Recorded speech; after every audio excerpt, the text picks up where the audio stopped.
Season 4 of Clash Mini is upon us, and with the new season comes new decks. And in today's video, I've got an OP Monk deck for you guys to try out. So this is the deck I'm using. It is the Monk, the Valk, the Battle Healer, the Ice Wizard, the Mini P.E.K.K.A.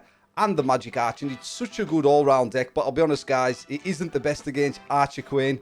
But there's not many Archer Queen players on the leaderboard at the minute because of this buff to the Miner and this Disappear perk. So I don't worry too much about that. If I come up against Archer Queen, I'll just take the L. But I've got such a good replay for the first replay against the level 10 countess. Probably using the meta countess deck at the minute. Such a good and strong countess deck. Such a good replay. So I've got a couple of replays so you can see how I use this deck. So let's dive on into it. So coming in against a guy called Birdie. This was such a good game, guys. That's got a level 10 countess. This was like top tier Clash Mini gameplay, in my opinion. Such a good game. And these are the type of games I love. This is a resurrection map. Can be quite strong with the countess. I utilise that resurrection tile on my Monk, and I come on with the Mini P.E.K.K.A. and the Ice Wizard. They're the minis I like coming on first with against the countess, the Mini P.E.K.K.A. and the Ice Wizard. I do lock onto that Mega Knight, get him out of the game early doors, which is what we want to see. He has got a Miner as well, and so many people are rocking this Miner in the deck since this rework to the Miner with the Disappear upgrade. But I get his countess out the way. Does utilise the resurrection buff. My Monk's got the resurrection buff. I'm going to utilise that. He nearly did take round 1.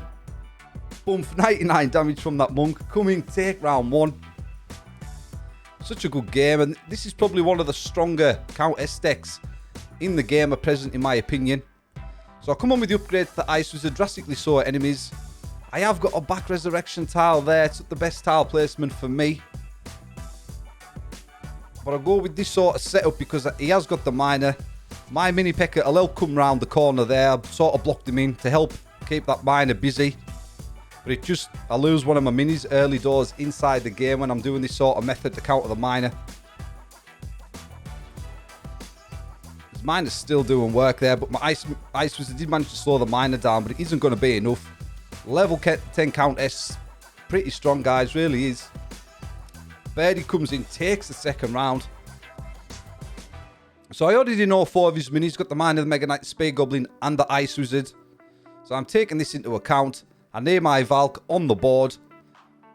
And that's exactly what we do. And the Battle Healer as well. The Battle Healer is such a key carry in this deck.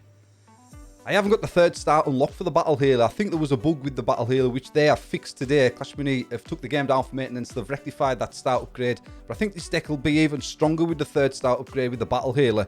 And I do lock onto his countess early game. I've shut down his Miner. Utilised the resurrection ability off his countess there. I've got loads of minis. My Magic Archer doing work, and the Magic Archer is such a key mini as well. If I do go to rounds 5, I want to try and 2-star my Magic Archer. And 2-star my Battle Healer once I get out of 3-star. They're the upgrades I will be looking for. So we're going for that first upgrade on the Battle Healer with the additional 2 plus heal. And I sort of like set my minis up like this because the Battle Healer's range, when she casts that ability, is quite big. And she manages to get life back into my Ice Wizard and Magic Archer quite a lot of the time when I go with this sort of setup. And again, I drop that Mini P.E.K.K.A. and the Valk at the back to help deal with that Miner. We sort of leave our minis in the same way. You see the Battle Healer going off there, putting life back into my Magic Archer as well. I do manage to push up to the top. Magic Archer has been taken out of the game. Healing Battle Healer. Putting life back into my minis, and Birdie is going to take round 4. I've got the resurrection tile there with my Valk. I had a back resurrection tile placement in that round. Wasn't an ideal placement for me.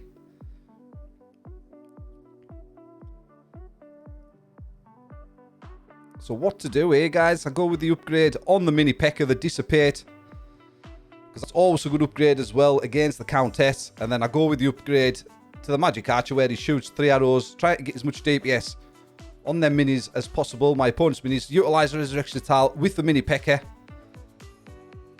So we're looking nice going into the 5th and final round. He has got the 3-star Miner. That's been tied up with my Valk. My Battle Healer doing huge amounts of work there, putting life back into my minis. Mini P.E.K.K.A. comes back to life, locks onto his countess, which is what we want. So she can't utilise her ability there.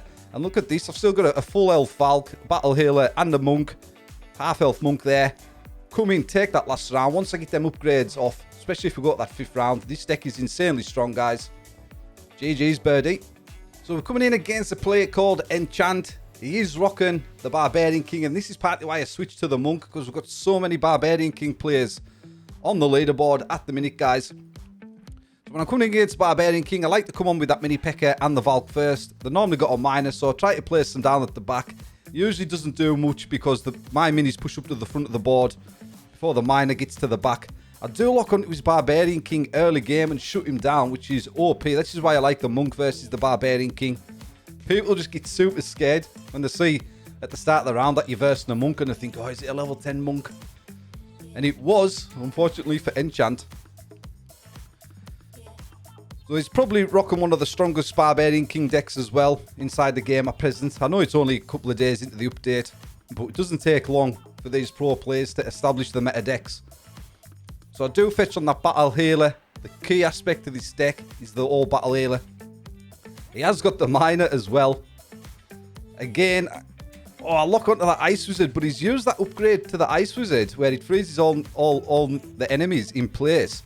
It's 200 IQ there from Enchant. I seen what he was doing there. Smart player. He has got the Barbarian, he has got the Archer, a lot of 2-cost minis inside his Barbarian King deck.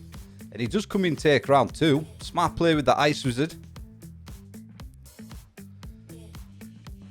So now I'm fetching on the Magic Archer. Do I look for my own Ice Wizard? I certainly do. Fetch on that Ice Wizard. I need to try and counter this minor because he has got one. Again, I go with this sort of setup. This is the sort of setup I like with this deck. Healing Ranger manages to get life into a couple of minis rather than just your Monk. And I can counter that minor. So he's gone with the upgrades. Swordsman, Barbarian, the Archer. I shut down his minor early doors. My Battle Healer putting life back into my Monk. I don't think I've lost a mini yet. I'm going to shut his Barbarian King down. Finally lose my mini. But absolute come in, crush him in round 3 with this deck. So I'll go for the old switcheroo. We switch sides. Again, I'm playing my Mini P.E.K.K.A. and my Valk like this at the back. I go for the upgrade, the Healing Wave on the Battle Healer. Additional life into my minis. That's one of the first upgrades I normally go for. And I go for the upgrade to the Ice Wiz. I did only have an Ice Wiz recording this video. A 1-star Ice Wiz. But now I have got a 2-star Ice Wiz. And I've got some massive win streaks with this deck. And weirdly, I did lose my win streak to a Monk deck. Exactly same as this. But my opponent had an Archer instead of the Ice Wizard, but it was the same deck, and that's how I lost my win streak. But look at this, I absolutely come in and annihilate him on the 3rd and final round. I didn't even lose a mini, guys. That's how strong this deck is. So there's that Monk deck I am currently using inside Clash Mini to push up the Legend League with super strong deck. It is good against the Countess, which you're seeing a lot of, the Barbarian King, which you're seeing a lot of. Shield Maidens, pretty good against them. It can be weak against the Royal Champ and the Archer Queen, but I'm not seeing a ton of them while I'm pushing, guys. So like I say, if I don't manage to get the wins against the Royal Champ and the Archer Queen, I'll just take the L for as much as I'm facing a Countess and a Barbarian King. But I did get some massive win streaks with this deck, and like I said, I did lose my win streak to a Monk deck same as this, but he was using the Archer instead of the Ice Wizard. But yeah, it is a good deck. It is a fun deck. Give it a try. If you like this video and find it somewhat helpful, consider dropping me a like down below. If you want to see more Clash Mini content like this, feel free to subscribe. We'll catch you guys in the next video.